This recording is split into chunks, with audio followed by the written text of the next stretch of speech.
Nagmumula sa Presidential Communications Operations Office. Sama ang Philippine Information Agency, Philippines News Agency, Philippine Broadcasting Service, Radyo ng Bayan, IDC, at Telebisyon ng Bayan.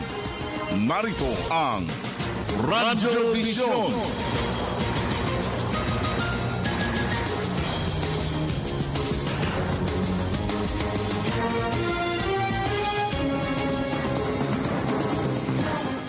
Kabuluhan, mapayapa, masaganang umaga.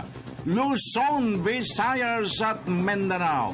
Saan man kayo naroon, ano man ang inyong ginagawa sa mga oras na ito, samahan po ninyo kami sa isa na namang edisyon ng ating Radyo Vision sa Media ng Bayan sa unang araw sa buwan ng Oktubre 2015. At napay naman natin ngayon ang pinakaginoo, magiting na lalaki ng People's Television Channel 4, Mr. Audrey Goriseta. Audrey, good morning. At syempre pa dito naman sa ating Radyo ng Bayan Studio, ang pinagkakaguluhan sa kanyang puti-kutitap na kagandahan at yung kanyang smile, ang pride of Baliwag, Bulacan, my co-anchor lady with a mystic smile. Miss Bebs, good morning. Good Thursday morning ka, Francis. Maulang umaga po sa inyong lahat na mga taga-subaybay ng Radyo Vision. Samahan niyo po kami sa susunod na isang oras na pag-ati ng mga pinakamaiinit na balita sa iba't ibang bahagi ng Pilipinas. Ako po ang inyong lingkod, Vivienne Gulia. At ang inyo naman pong kaagapay, Francis Cancino. Nag-aanyaya, sama-sama tayo till 7 o'clock in the morning. Ng ating Thursday edition, kalakip ang ating pagpapakawala ng malawakang paglilingkod ng pambayan. Ang paghimay sa ilang mga maiinit na isyong nakaguhit sa ilang pahayagang pangumaga at ang atin naman pong pakikipagtalakayan sa ating hapag ng talastasan sa ating Thursday edition. At para po sa lahat ng ating mga taga-subaybay sa Radyo ng Bayan, mapapakinggan nyo kami, Luzon, Visayas at Mindanao sa lahat ng mga himpilan ng Philippine Broadcasting Service Radyo ng Bayan, nationwide at worldwide sa pamagitan ng mga audio streaming. Tayo rin po ay napapanood ng live sa People's Television Channel 4, IBC Channel 13 at online po sa www.ptv.ph. At para po sa ating mga taga-subaybay na gustong sumali sa ating talakayan, mag-text lamang po ang inyong mga komento, kuro-kuro at katanungan sa ating hotline number 0922-358-2679. At huwag lamang pong kalimutan please ang inyong mga pangalan at addresses. In fairness, hindi po mababa sa anumang mensahe na walang pangalan at address. And please, keep it short and simple. Again and again, good Thursday morning, Miss Vives. Yes, good Thursday morning ka, Francis. Iniiwasan kong at tumitig sa iyo. Bakit? Aba, yung kutitap lang ng iyong kasuotan na nagbibigay ningning sa iyong kagandahan, stammer tuloy ako eh. Ay, maraming salamat. Nako, kung makikita nyo lang live, mga kaibigan, nako po, etong ating mga escabeche boys dito wala nang ginawa kundi tumitig kay Vivian. Anyway, Vivs, napakaganda tayo ng Oktubre, but the thing is, meron tayong malungkot na balita sa sektor ng agrikultura sapagkat itong epekto ng El Nino na nalaman natin getting stronger and stronger, abay puminsala na ng umabot sa 3 billion pesos worth of agricultural products. Totoo yan ka, Francis. Katunayan, according nga po sa ating Department of Agriculture, 32 probinsya na ang naapektuhan nito sa Northern Luzon at sa Soc-Sargen. At katunayan, 4 na po na probinsya ang nagdeklara ng state of calamity. Well, ang good news naman dito, ang ilan sa ating mga ahensya ng pamahalaan ay handa tumulong. As a matter of fact, inihahanda na daw ngayon yung cloud seeding para asistehan ang ating farmers. At saka yung mga interventions na ika nga, dahil hindi ka makapagtatanim, paano mo tatamnan ang bitak na lupa? No? Right. So, yung mga crops na pwede nilang pagkakitaan like mongo, sorghum, and anything else, po pwede, yun ang gagamitin mo nila except palay, corn, at yung mga high value nakita mo talagang maaawa ka sa... Tingnan mo yung mga larawan ng ating mga lupaing sakahan, no? Talaga naman tigang na tigang. At ito nakakabahala. Bagamat sabi nga ni ASEC Ed De Luna nung makapanayam ko early morning sa aking agricultural program, meron na silang nakalatag na interventions. Right. Mitigating plans at lahat-lahat para lang ikangay wag naman masyadong malumpo ang ating mga rice farmers, corn farmers at iba pa. Dahil mahaba ito. Bibs, at saka may domino effect yan ka, Francis. Right. Since ang affected na mga crops ay palay, mais, yung mga ginagamit na kinakain po ng mga chicken, for example, posible na ito sa mga produkto na ating kinokonsume, sa halaga ng produktong ating kinokonsume. Ay nako, sana idalangin natin na wag naman masyadong tumagal si El Nino. Oo. Yeah. Pero ayon sa Pag-asa kahapon ka, Francis, hanggang next year pa. Right. Itong nararanasan nating El Nino at isa sa pinakamainit na El Nino naranasan natin dito sa ating bansa.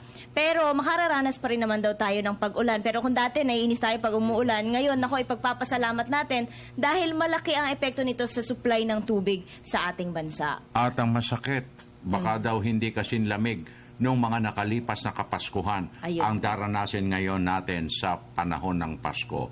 8 minutos na 38 segundos. Makalipas ang alas 6, Vebs. Yes, narito na po ang ating mga tampok na balita para sa araw na ito.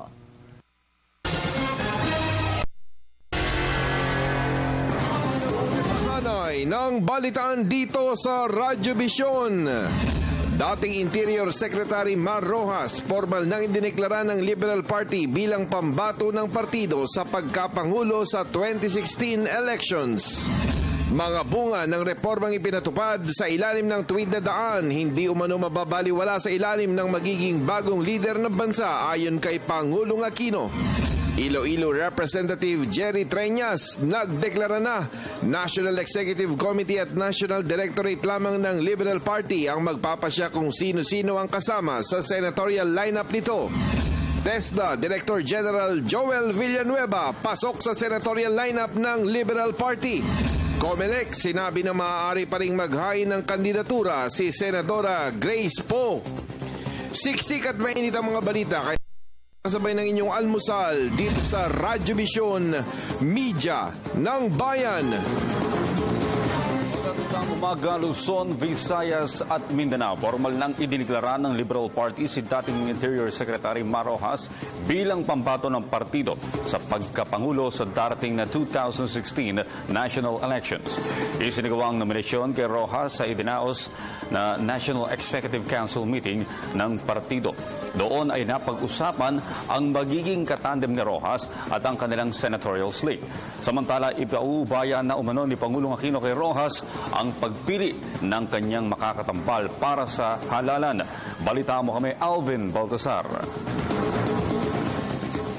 Bago mag-alas 12, nagsimula magsilabasan ng ilang mga opisyalis at miyembro ng Liberal Party matapos ang meeting na sinimulan kaninang umaga. Alas 10:30 ng umaga.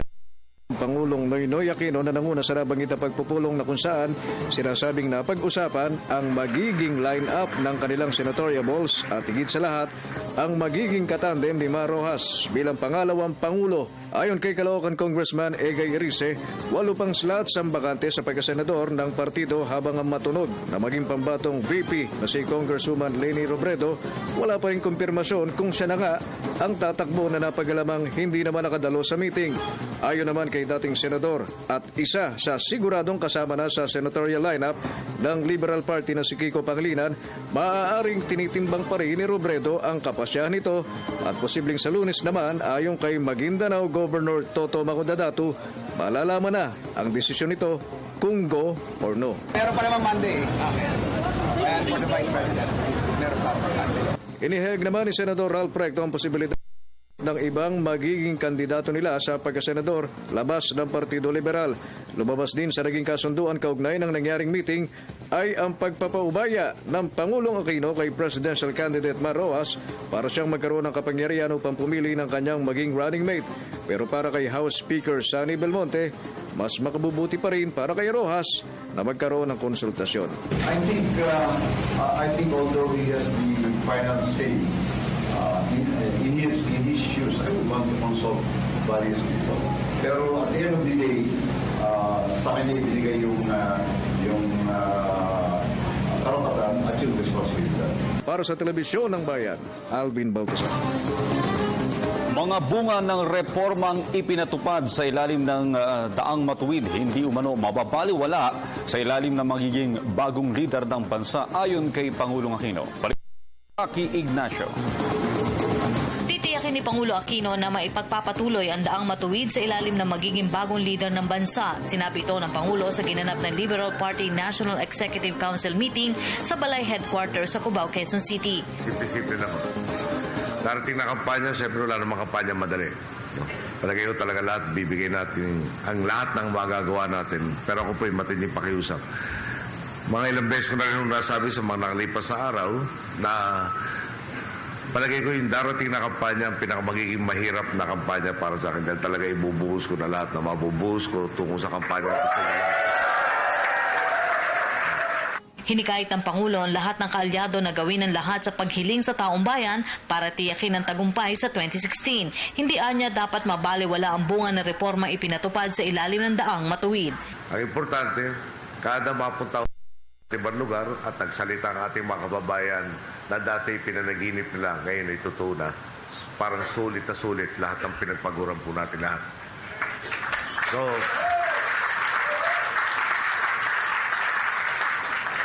darating na kampanya, no? At ito talaga matinding pakiusap. Siguro bago yung sarili nating kandidatura, isipin natin, pinaka-importante, may Pangulo tayo magpapatuloy ng tuwid na daan.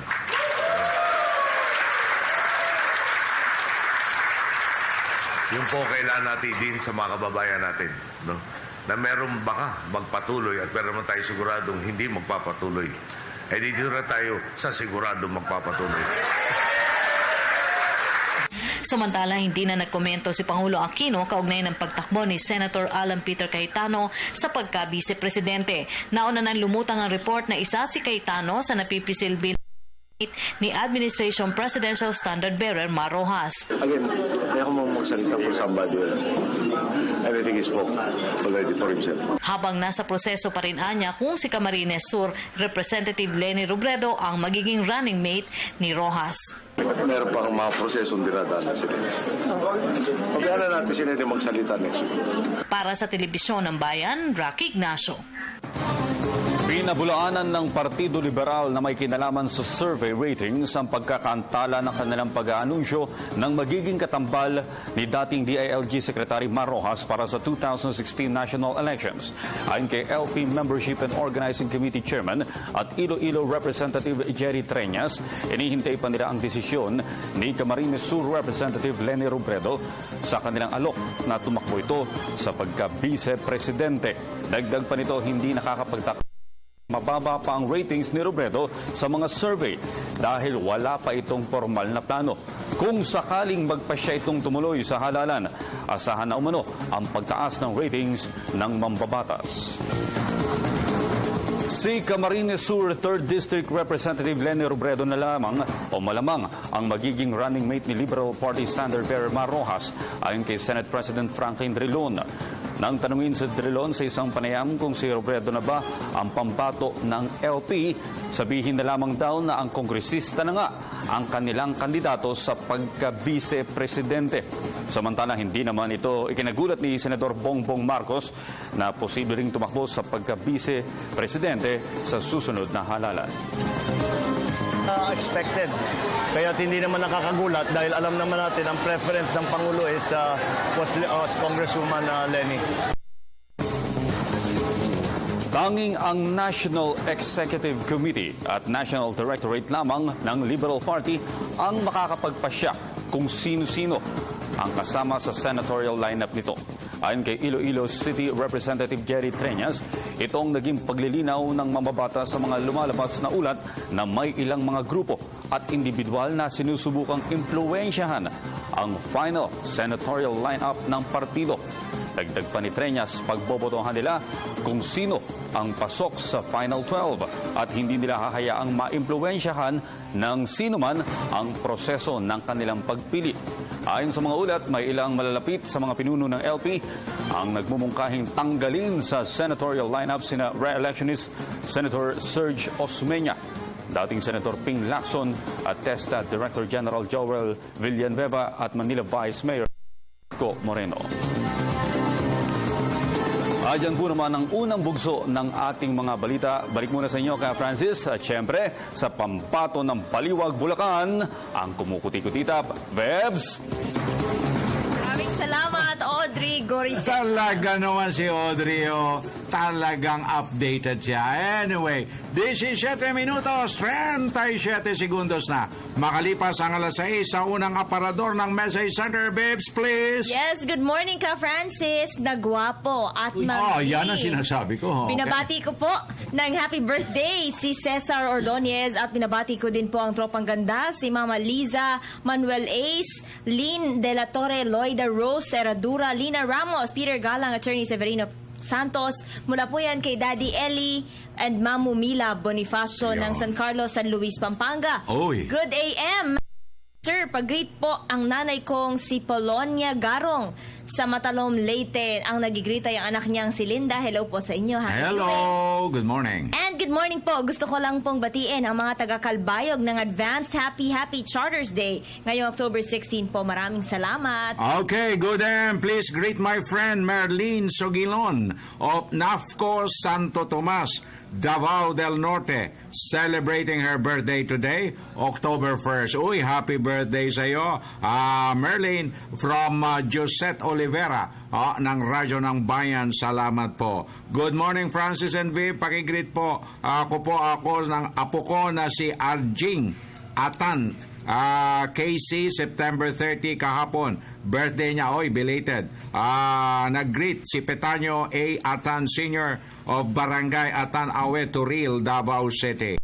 Ka Francis, Miss Vivian, pakibati naman po ang Katyok and Repamonte family dito sa Barangay Navarro, Calbayog City, Western Samar. Naka-tune in sa programa nyo. Redel po ito. Maraming salamat. God bless. Okay, thank you very much. At sa puntong ito, Bebs, 19 minutos na 29 segundos. Ang unang sigwada ng ating Provincial Roundup. Bayan Patrol Report. Unahin na po natin ang ulat mula sa Nueva Ecija. Nariyan po ang ating kasamang si Dick Sevilla. Dick, magandang umaga, konektado. Magandang umaga, Miss Vivian at ka Francis. Magandang umaga, Pilipinas. Nakatakdang bumuo ng isang tour package ang Provincial Tourism Office at Association of Tourism Officers of Nueva Ecija o ATO. Ang Nueva Ecija Convention and Visitors Association na isang non-governmental group na binubuo ng mga negosyante sa lalawigan upang mas makahikayat ng mas maraming turista na bumisita dito kasabay ng paglikha ng mas maraming oportunidad at trabaho para sa mga Novo Ecijano. Aminado si Association of Tourism Officer President Darmo Escuadro na napag-iwanan na ang Nueva Ecija pagdating sa turismo, kaya kailangan na anay ang tutukan ang pagbalangkas ng mga estratehiya upang palaguin ang turismo gaya ng tour package sa mga makasaysayang lugar sa probinsya, mga agricultural at ecotourism park, pagdiriwang ng mga kapistahan, mga pagkaing dito lamang matitikman at mga produkto sa lalawigan lamang makikita at mabibili. Inaasahang mailulunsad ang Agri-Eco Tour Package sa taong 2016 kung saan ng tukuyin at isa-isahin ang mga best of the best ng bawat bayan at lungsod upang isama sa bubuing tour package. Para sa Radyo Vision, Dick Sevilla, Nueva Ecija, Media ng Bayan. Maraming salamat, Dick Sevilla, mula sa Nueva Ecija. Puntahan natin ang Radyo ng Bayan Lucena sa lalawigan ng Quezon with Jigs Rodillas. Jigs, magandang morning. Konektado ka.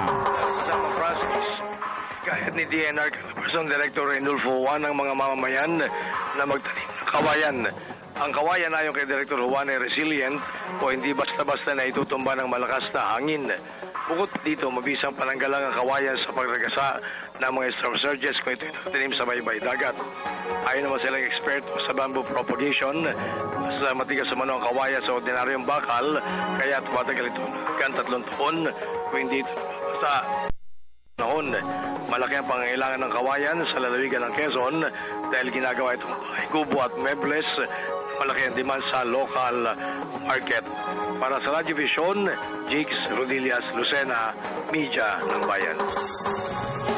Thank you very much, Jigs Rodillas. Pumunta naman tayo sa Hingoog City. Nariyan po si Gigi Calvo. Gigi, magandang umaga. Kulitan. Payong buntag sa tanan. Tatanggapin sa pangalawang pagkakataon ng lungsod ang Nutrition Green Banner Award sa ika-27 ng Oktubre mula sa regional na tanggapan ng Nutrition Council.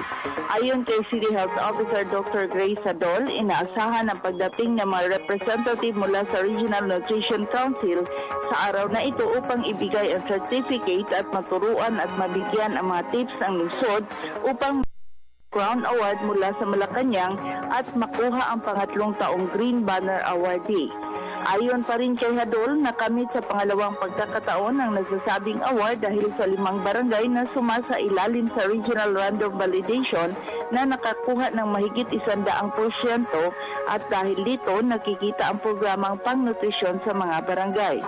Inihayag ni Dr. Grace Adol ang malaking pasasalamat sa lahat ng mga barangay na sumuporta at nagpapatupad sa programa ng nutrisyon, lalong-lalo na noong umaasang bumaba o mawala ang malnutrition problem at hindi lang ang pagtanggap ng mga awards. Opisyal na magaganap ang awarding sa unang linggo ng Nobyembre sa Regional Nutrition Council, Cagayan de Oro City. Para sa Radyo Vision, Gigi Villamor Calvo ng Hingoog City, Media ng Bayan. Maraming salamat, Gigi Calvo. Okay, sa mga oras na ito, uulan ba o hindi, babes? Yes, alamin natin ang sagot sa katanungan ni Ka Francis mula sa ating kasamang si Jessie Basco live mula sa Pag-asa DOST. Jessie, magandang umaga. Magandang umaga rin sa inyo dyan, Vivian at Ka Francis. At magandang umaga po, Pilipinas. Narito na ang latest sa lagay ng panahon. Mahigpit pa rin nating binabantayan ang low pressure area na nasa loob po ng ating Philippine Area of Responsibility. Kanina nga pong alas 4 ng umaga, huli itong namata ng Pag-asa sa layong 245 kilometers. Silangan po yan ng Katarman, Northern Samar. Ayon sa Pag-asa, magdadala po ito ng mga mahihina hanggang sa katamtamang pag-ulan. Dito yan sa may bahagi po ng Metro Manila kasama ang Central Luzon, maging dito sa may Bicol Region at ganun din po dito sa may Eastern ng Visayas at posibleng makakaranas rin ng mga pag-ulan ang probinsya ng Mindoro, Marinduque at Romblon dahil po yan sa low pressure area. Ayon rin kay Pag-asa Weather Forecaster June Galang, inaasahan na this coming weekends ay magpapatuloy pong makaapekto itong low pressure area dito yan sa ilang bahagi ng Luzon. Samantala ngayong araw, ang natitirang bahagi po ng Luzon kasama ang Visayas at ganoon din ang ilang bahagi pa po ng Mindanao. Asahan po natin ang pagkakaroon ng maaliwalas na panahon sa umaga at tanghali. Pero pagsapit po ng hapon at gabi, posible ang pagkakaroon ng mga puno-punong pag-ulan o pagkidlat at pag-ulan. At para mas detalyado, alamin po natin ang magiging lagay ng panahon sa ilang bahagi po ng ating bansa. Simulan natin dito sa Luzon area. So para po sa Lawag, kasama ang Tugigaraw, ganun din ang bahagi po ng Baguio at Puerto Princesa, generally good weather condition naman po tayo. Pero dito sa po, kasama ang Tagaytay, Legazpi, ganun din ang Metro Manila. Naku, mataas po ang chance na makaranas tayo ng maulap na kalangitan at meron kasamang mga pag-ulan. Sa Visayas area naman po tayo, ang Tacloban kasama ang Bacolod at Metro Cebu. Pare-pares po kayo makakaranas ng maulan na panahon at posibleng dala rin ito ng low pressure area. Pero sa may bahagi naman ng Iloilo, sulitin na po natin ang good weather condition. And for Zamboanga o dito po sa may Mindanao area, sa Zamboanga, Metro Davao kasama po ang Cagayan de Oro, asahan po ang maaliwalas na panahon maliban na lamang sa pagkakaroon ng mga isolated cases of rain showers and thunderstorms. At iyan muna ang latest para sa Radyo Vision mula sa Pag-asa DOST. Ako po ang inyong weather body, Jessie Basco, Media ng Bayan. Maraming salamat, Jessie Basco. Okay, good. Francis at Kabibian, ako po'y palaging nanonood sa inyong himpilan. Thanks po from Mr. Saraman Diamla of Taraca, Lanao del Sur. Thank you very much. Good AM ka, Franz, Ate Vips. Pakibati po ng happy 10th birthday kay Jen Pauline Valenzona at kay Angeles Lentejas. Ika-85th birthday ngayon. Wow. Ngayong October 1st, pagbati galing kay Manny Valenzona ng Barangay Kagsalawsaw, Calbayog City. Thanks po ka, Franz, Ate Vips. Dahil na anak absent, send pamati sa iyo kada aga. Miss you po. Salamat. Okay. Dito naman sa atin, advanced happy birthday kay Sofia Therese Otor ng Tagum City. October 5 po ang birthday niya from your loving family. Hi po, di pabati naman po kami dito sa Tabaco, Albay, Bicol. Especially kay Mama Angela Marianas. Thanks po, it's me, Grace Marianas ng Bicol, Albay. Vips, papalit naman please. Yes, narito na po ang palitan ng piso kontra dolyar at iba pang foreign currencies hatid sa atin ng Bangko Sentral ng Pilipinas. Lumakas na naman po ang dollar kontra piso sa palitang 46 pesos and 93 centavos. Japanese yen, 0.39 centavos. UK pound, 71 pesos and 12 centavos. Canadian dollar, 34 pesos and 98 centavos. Australian dollar, 32 pesos and 87 centavos. Rial, 12 pesos and 52 centavos. Dinar, 124 pesos and 55 centavos. At Euro, 52 pesos and 80 centavos. Ang palitan pong yan ay hatid sa atin ng Bangko Sentral ng Pilipinas. Salamat po. Magbabalik ang Radyo Vision. Makalipas lamang ang ilang paalala mula pa rin sa inyong himpilan.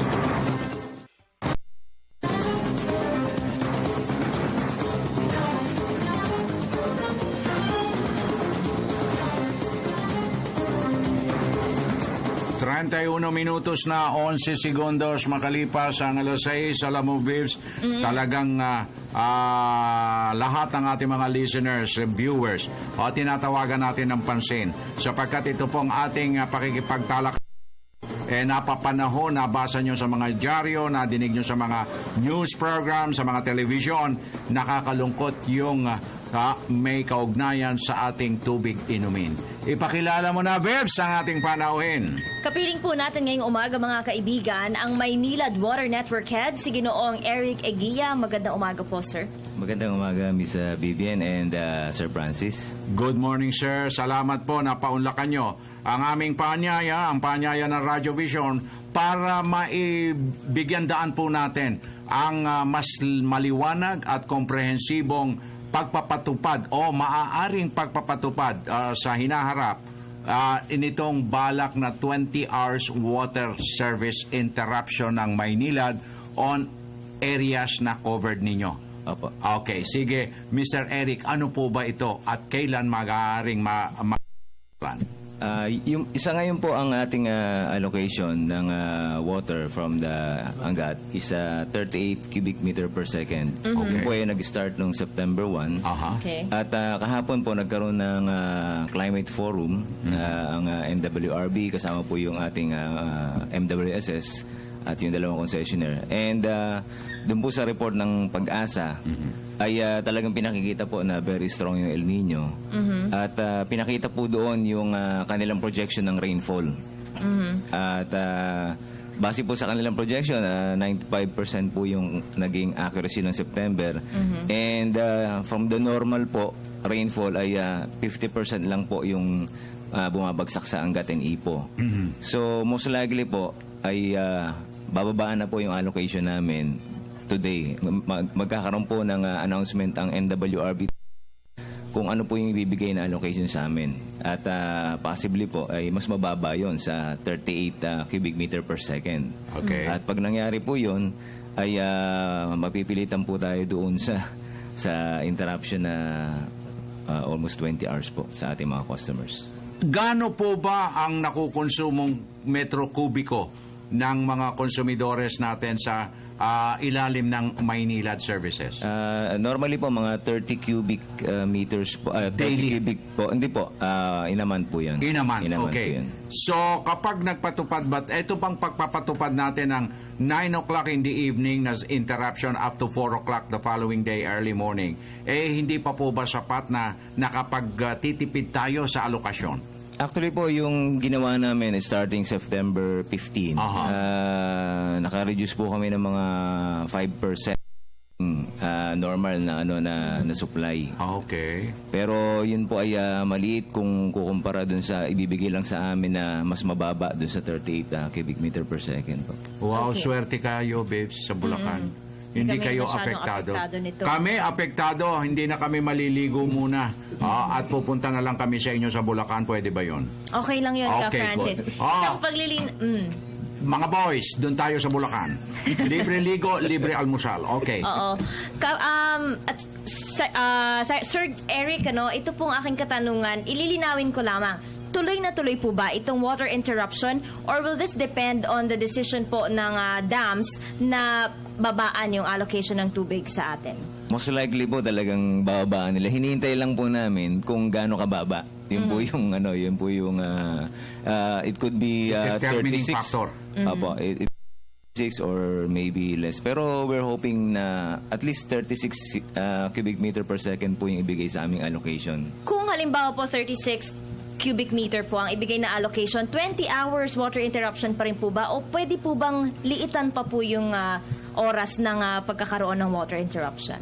Talagang yun po yung yung magiging situation natin at doon po sa current namin na yung worst na affected namin na 18%, magiging 22% po yun kapag naging 36 cubic meters na lamang po yung aming allocation. Ano-anong mga area ito? Ano-anong mga lugar? Ito po yung specific natin na Ka-Eric kasi nag-aantabay ang ating mga listeners na sineserbisyohan ninyo. Actually po, ang ginawa namin ay pinilit namin na yung pong pwede naming mabigyan ng mas mahabang oras ay mabibigyan namin. Kaya lang base po sa topography ng mga lugar, nalilimitahan po kami na bigyan sila ng mas mahabang oras. At ito po yung mga parte ng Quezon City sa Fairview, sa Commonwealth po area natin, and sa North Caloocan. Ito po kasi mga matataas na lugar sa parting Novaliches okay, po. Sa parting Novaliches. So mahihirapan lalo ang tubig. Opo.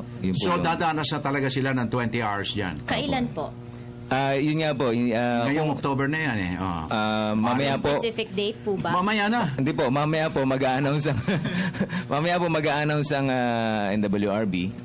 Pero dahil sa yung pong mga paunti-unting pag-ulan na yan ay nakakatulong naman sa IPO. Meron po tayong at least mga ilang araw pa na same situation tayo. Most likely po mag-announce kami ng implementation nung kung ano man bibigay 36.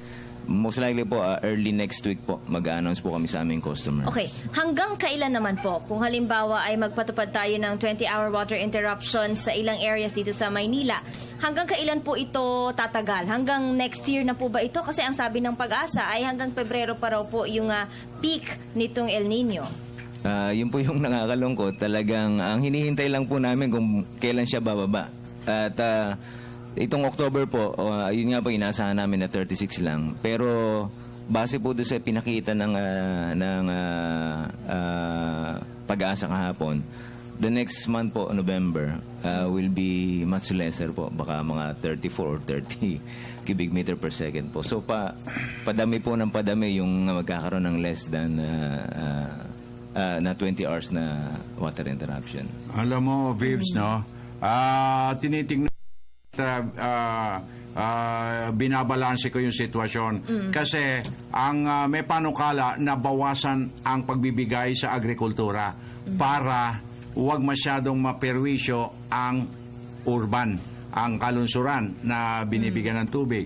Pero kapag nabiyayaan tayo rito sa lungsod, mapeperwisyo ng gusto ang pagkain natin. Yun naman ang kontra doon. Ngayon, pag binigyan mo yan, mapiperwisyo naman ang kalunsuran. Alin ba ang mas gusto natin? Maperwisyo ang kakanin natin o maperwisyo na lang tayo sa hindi pagpaligo at kakapusan ng potable drinking water? Wala na po bang ibang alternatibo pa dito, Eric? Ang nakikita na lang po ng ating gobyerno ay yung cloud seeding. At syempre po, magdedepende rin yung kung may mga ulap na dadaan sa especially po sa ang problema dyan sa siniding mo ito, humangin, nagpunta ron, hindi naman doon sa intended area baparka. Sayang din it costs thousands of pesos. In fairness po with the Pag-asa ngayon at DOST, accurate po yung accurate na. Okay, very good news. Actually po ngayong this Friday po, meron silang intended na operation cloud seeding. Okay. Sir Eric, ano po ang senaryo kung halimbawa ay hindi na tayo magpatupad nitong 20-hour water interruption? Hanggang kailan po tatagal itong supply ng tubig ng Maynilad? Kaya nga po nagpakita ng simulation ng ang Pag-asa together with NWRB para po ma-preserve natin yung water para at least by next ang target po nila humabot siya ng June. Kasi po next year. Opo, Sus Maria Santissima Elementary School. So Baka-bayan. Kasi po kapag pag bumaba po sa 170 meters yung ating elevation sa Angat, ngayon po nasa 189 siya.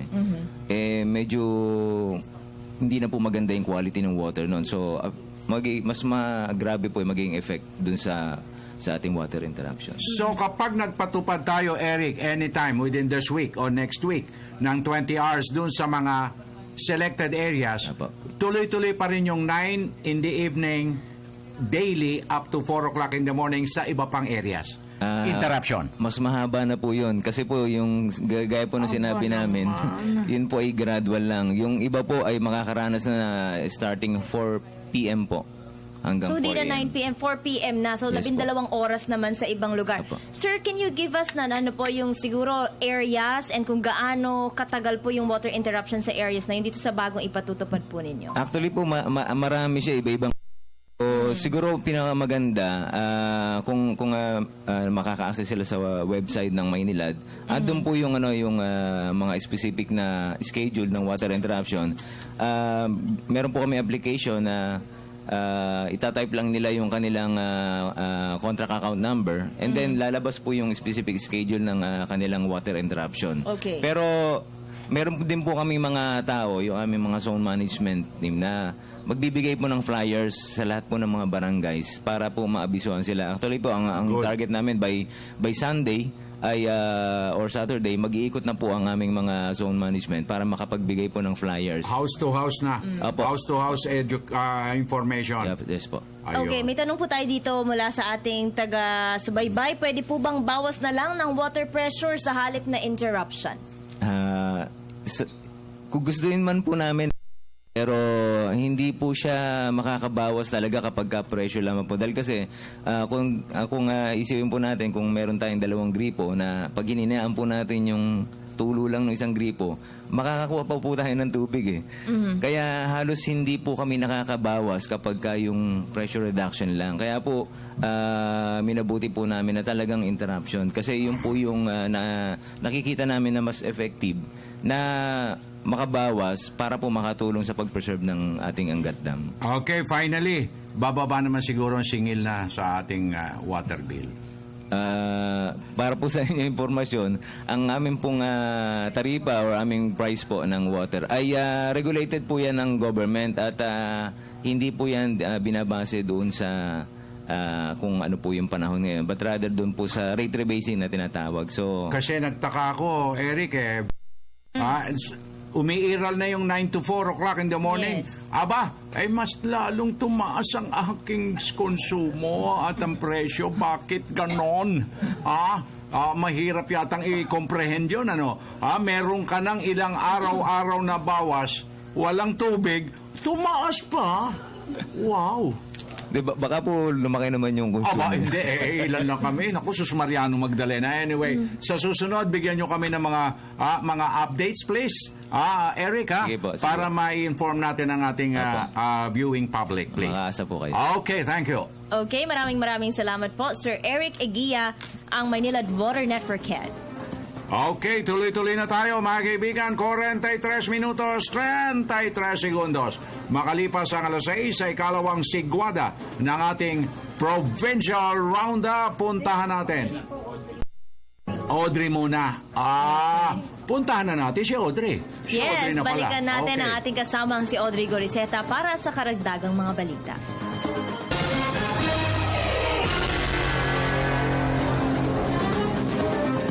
Sa ikalawang bugso ng ating mga balita, pasok sa senatorial lineup ng Liberal Party si TESDA Director General Joel Villanueva sa kabila ng kinakaharap nitong kaso kaugnay sa di umano'y maling paggamit niya ng kanyang pork barrel. Ayon sa isang opisyal ng Liberal Party, naniniwala ang partido sa integridad ni Villanueva sa kabila ng mga paratang na nakikinabang umano si Villanueva sa pork barrel nito. Bukod pa rito, napatunayan din ni Villanueva ang kanyang commitment sa daang matuwid ni Pangulong Aquino.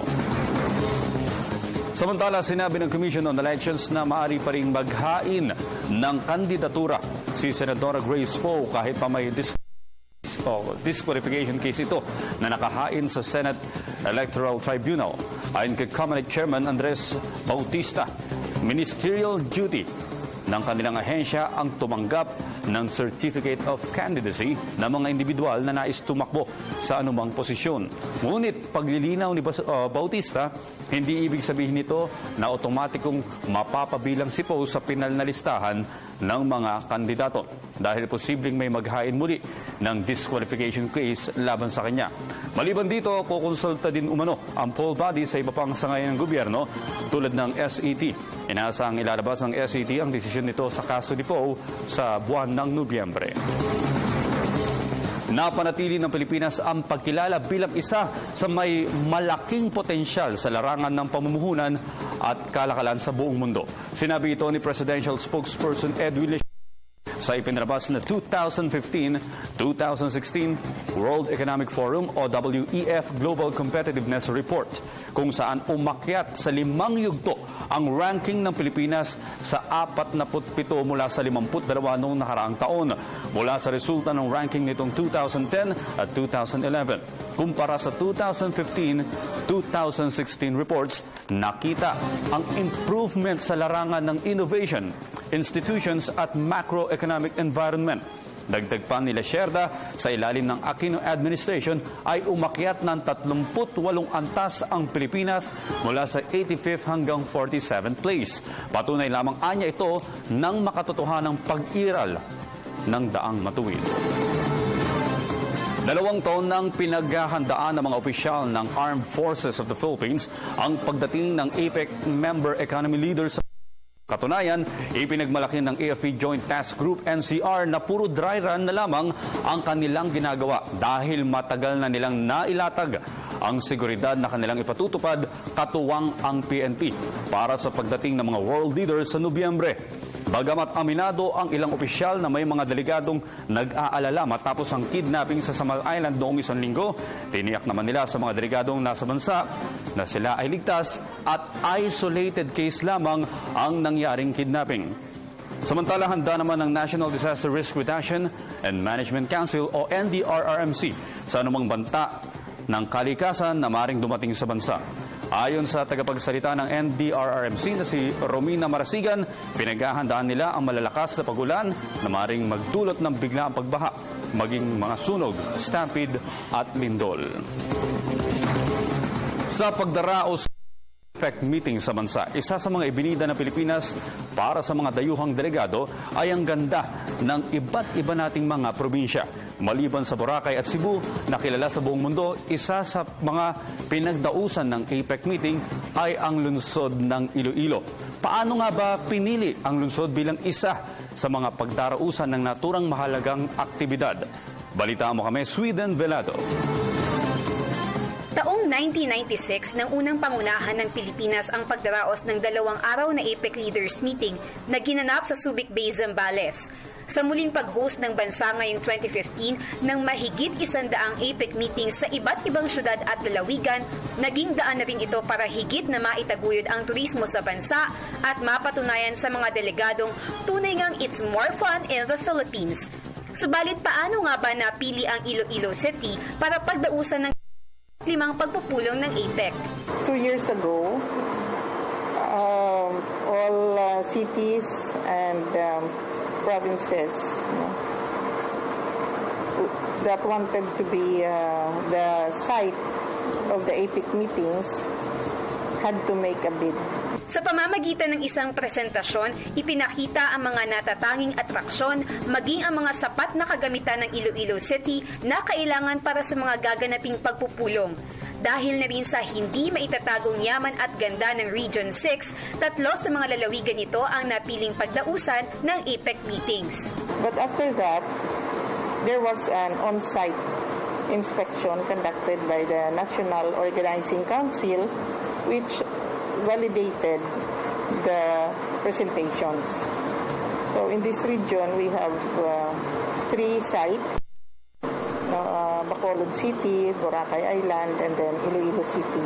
Ani Attorney Helen Catalbas, ang Tourism Regional Director ng Western Visayas, nagagalak siya na 3 lalawigan sa rehiyong kanyang nasasakupan ang napili dahil malaking tulong ito para sa pag-angat ng turismo sa Region 6. Na-excite naman ako dahil yung iba, they tried hard to get at least a meeting, while dito ay sa 3 sites na to, if we combine all the meetings under the big headings na meetings, I think I have 25 meetings here in 3 sites. Para sa Telebisyon ng Bayan, ako si Sweden Velado. At yan po naman ang aming mga nakalap na balita at impormasyon. Sa ngalan ni Ara Perez, ako po si Audrey Goriseta. Balik muna sa inyo, Cap Francis at Binibining Vivier. Maraming salamat, Ginoong Audrey Goriseta. Aba, talaga naman. 50 minutos na 30 segundos. Makalipas ang alas 6 sa ikalawang sigwada na ng Provincial Roundup. Radyo ng Bayan, Lawag with Ronald Valdres. Ronald na imbagabigat, konektado ka. Pinaiimbestigahan ng gobernador ng Ilocos Norte ang sumpa ng mga mamayan na overprice sa mga presyo ng mga pangmukahing bilihin sa buong lalawigan. Ayon kay Attorney Vicentito Lasso, chairman ng Committee on Finance and Appropriation ng Sangguniang Palalawigan ng Ilocos Norte, hiniling mismo ni Governor Amy Marcos sa Sangguniang Palalawigan upang magsagawa ng masinsinang investigasyon hinggil sa hinihinalang price manipulation sa mga basic commodities sa lalawigan.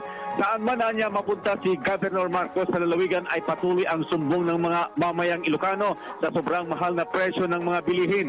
Paliwanag na noong dumaan ang Bagyo Ineng ay tumaas ang presyo ng mga basic commodities, subalit ngayong balik na ang normal na sitwasyon sa lalawigan ay hindi na bumalik ang normal na presyo o suggested retail price.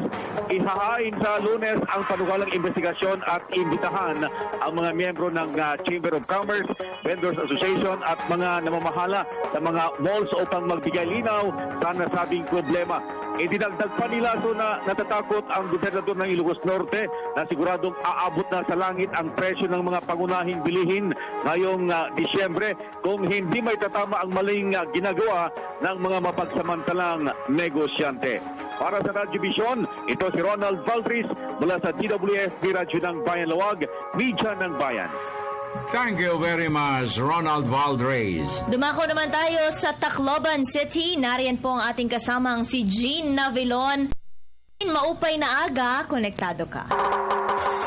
Maupay nga aga, ang United Nations Development Program o UNDP ay magpapatayo ng 13.7 million pesos resettlement project sa Ormoc City dito sa lalawigan ng Leyte sa pamamagitan ng funding support na magmumula sa European Union. Mismong si Ormoc City Mayor Edward Secodilian siyang nangasiwa ng groundbreaking ceremony na idanaos nitong nagdaang araw ng Lunes para sa housing project ay tatayo sa barangay Kagbuhangin mga 2 kilometro north at layo mula sa downtown ng Ormoc. Ang nasabing housing project na okupa ng 1 hektarya sa loob ng 4.3 hectares na lote ay nabili ng City Government ng Ormoc para pagtayuan ng nasabing mass housing project para sa mga Yolanda survivors. Ang LGU ng Ormoc ay nakakulikta ng 2.1 million pesos para mabili ang nasabing lote. Ang naturang halaga ay nakulikta sa pamamagitan ng mga cash donations na nagmumula sa mga private individuals organisasyon na nakalap pagkatapos na manalasa ang Super Typhoon Yolanda. Ang UNDP ay magpapatayo ng 5 row houses composed of 55 single detached units na may luwang na 35 metro kwadrado bawat isa. Ang mga beneficiaries siyang magpapatayo ng sarili nilang bahay bilang sweet equity. Matatapos ang housing project pagkaraan ng 3 buwan ayon kay Mary Susan Sabalia, ang UNDP Project Officer for Infrastructure. Ang UNDP ay nagpatayo na ng mga proyekto sa lungsod ng Ormoc tulad ng rehabilitation ng landfill ng Ormoc City at pagdodonate ng isang mini dump truck para sa solid waste management program ng LGU ng Ormoc. Kasalukuyan namang ipinapatayo ngayon ng UNDP ang 2-story evacuation center sa Ormoc City na nagkakalaga ng 11.5 million pesos. Yan ang ating balita mula rito sa lalawigan ng Leyte. Para sa Radio Vision, ito si DYCT FM 102.3, Radio ng Bayan, Tacloban, Media ng Bayan. Maraming salamat, Jean Navilon. Good morning po, Idol. Kayo ng asawa ko na si June Agustin, araw-araw nanonood sa inyo. Salamat po. Good day. To two of you, pleasant broadcasters. Every day ako nakatune sa program nyo. I'm Perla Iting Salar, Barangay San Roque, Sogod, Southern Leyte. May God watch over you day by day and night by night. Thank you. Okay. Dito naman po sa atin, good morning po sa iyo, ate at lolo. Sana po. Teka. Babes. Wow. Aray ko. Aray. Tinamaan. Cold water, please. Aray. Okay. Okay, sana po ay mag-fogging ng anti-dengue sa buong Bulacan. Hindi po puro kampanya lang. Maraming salamat po. Morning. Greet ko lang po ang aking mama, Sheila Dacera. Busy sa breakfast, I love you, mama. Mula kay Clarence, Dave, and Geraldine Dacera. At binabati ko po ang anak ko na si Authorin Tejano ng happy birthday from Papa Dennis ng Silvino Lubos, Northern Samar. Samantala, nag-text din po sa atin sina Joel Odon ng Esperanza, Agusan del Sur. Bumabati sa Odon family, Kalubag family, Diog family, Apas family, Kabuhog family, at Ariosa family. At bumabati po kay Daddy Art Pangilinan ng Marikina City, si Liza Manuel ng Tropang Ganda. Happy birthday po sa inyo. Nag-text din po si Roger Gundaya Mata ng RGM Productions ng Hingoog City. At mula kay Maricon ng San Isidro, bumabati po kay Pastor Abito sa Sogod, Southern Leyte po yan. At Rene Abundo ng Viracat Anduanes, maraming salamat po sa inyong panonood at pakikinig. Okay, at marami pa po mga hindi natin nabasa. Huwag kayo mag-alala. Bukas po, babasahin natin lahat yan. Pero, Vips, ibigay mo sa akin ang eksaktong pangalan at address nung isang bumati sa akin ng napakagandang pagbati na tumimo sa aking puso. Oo, natakot nga ka-friends, walang pangalan eh. Ay, nako po. Nako, okay, Vips! Dito na po mga kaibigan, nagtatapos ang isa na namang edisyon ng Radyo Vision. Pero po para sa mga katututok lang, maaari nyo po kaming panoorin online sa www.ptv.ph. Ako po ang inyong lingkod, Vivian Gulia. At saka masayang-masaya ka nung binabasa mo yon. At ang inyong kaagapay, Francis Cancino, sa ngalan ng Radio Vision Family. Nag-iwan na isang mapayapa, masagana at magandang umaga. Have a nice Thursday ahead of us. God bless until tomorrow. Maraming salamat po.